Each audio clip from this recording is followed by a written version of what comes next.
according to a study by Child and Adolescent Psychiatry, boys and girls at 9 years old have about the same confidence levels, but after each successive year, girls' confidence levels plummet and at a peak of 13 years old. So young girls are at high risk for thoughts of suicide, depression, learning disorders, eating disorders, and it's like worse at 13 years old. So in order to explain this, we need to examine the media's effects on our brain. So according to a psychology expert named Dr. Thomas Nelson, the psychological phenomena called framing is a process where a communication source constructs and defines the social or political issue for its audience.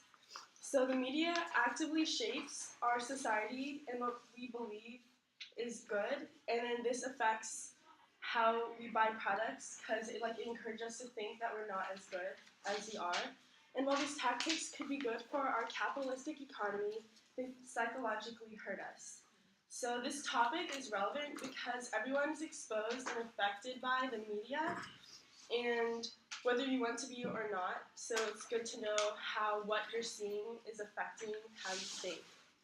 And today I'll be talking about the movie and TV industry and how they affect how we view our bodies and genders.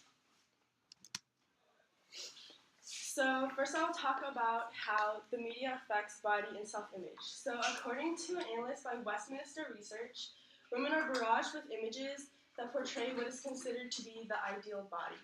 So these standards are almost completely unattainable for most people, and most actresses and models are below the standard healthy weight. And this sends a message to women that the only way to be considered beautiful is to be unhealthy and spend money. So it's driven mostly by our capitalistic ideals. And female characters that are portrayed as successful always have to fit this certain mold of how they're supposed to look and what their bodies are supposed to look like. And it doesn't really matter what these women achieve in their roles. If they're not pretty, they're usually not one of the good guys or the protagonists.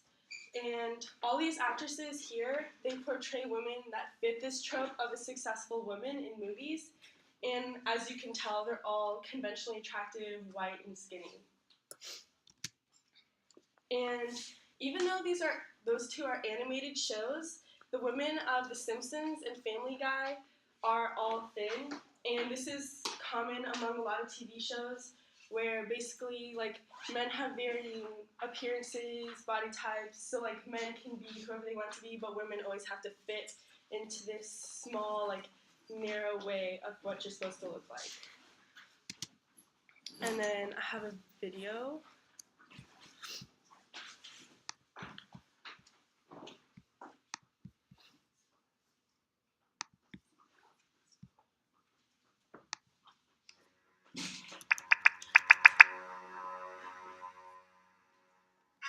If you think about media and technology, they're delivering content that is shaping our society. They're shaping our politics, they're shaping our national discourse, and most of all, they're shaping our children's brains and lives and emotions. Girls get the message from very early on that what's most important is how they look, that their value, their worth depends on that. And boys get the message that this is what's important about girls. So no matter what else a woman does, no matter what else her achievements, their value still depends on how they look. The fact that media are so limiting and so derogatory to the most powerful women in the country, then what does it say about media's ability to take any woman in America seriously? Okay. And then sorry to all the guys in the class who've been on the back burner for the majority of the speech so far, but boys are also attacked by the media and their body's image is affected in different ways. And I have another. We're all varying degrees of obsessed. Research has shown us that children incorporate the movies they watch into their play and identity development. It's an active site of socialization, our learning about what's what in the world. which is why I think that Disney is a really interesting place to examine gender roles. So to recap, for those of you that are unfamiliar, gender roles are the set of social expectations that are assigned based on your sex. So they're the clothes you're allowed to wear, the activities you're signed up for as a kid, the hobbies and careers that you're encouraged to pursue. They're also the behaviors that we're punished or rewarded for. Got a vagina? But what about the men? The most obvious issue for dudes in Disney, I think, is body type. The princes are always big, tall, muscular, almost always white. Hercules is the prime example, of course, but he is a Greek god. There's also Gaston, Tarzan. To me, men who aren't tall and muscular are often portrayed as outcast or subservient and weak. Many Disney films climax with a battle between two guys, with the best man winning pride and respect, and usually a woman. So nice being a trophy. These are some of the subtle indicators. Alright, so I feel like that she summed up really well how, even though it's just about Disney, that also is a big model for other movies in the industry and how men are portrayed. So now I'm going to go, as Lacey, the girl in the video, introduced, I'm going to talk about gender roles. So TV shows usually portray women as one-dimensional, and one-dimensional means that the character lacks depth and never seems to grow. And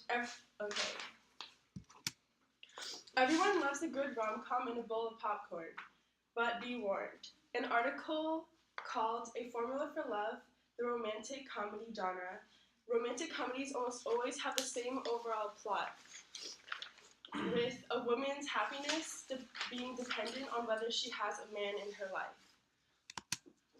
This is common among other genres too. According to the film Misrepresentation that the first video was a trailer for, between the years of 1937 and 2005, there were only 13 female protagonists, and all of them except one had the aspiration of finding romance. Women comprise of only 16% of writers, directors, producers, cinematographers, and editors in the industry, meaning that most of the content is made through a male perspective of how women should be. When you view TV shows, you should keep this in mind so that you know that think critically of how people are portrayed, since it's through the male view instead of a varying amount of types of people who are making the content. And men are also bombarded with how to perform gender, and the results of a study by the Huffington Post show that constant exposure to violence and machismo in films to men increased the likelihood of men thinking that danger was exciting, that stoicism was a form of emotional control, and to accept callous behavior towards women and sex, and to support violent solutions for social problems. Now that you know all this information, I want everyone to view the media more critically and realize the way we review our genders and bodies is harmed. And don't allow the media's portrayal of these things to impact your self-worth.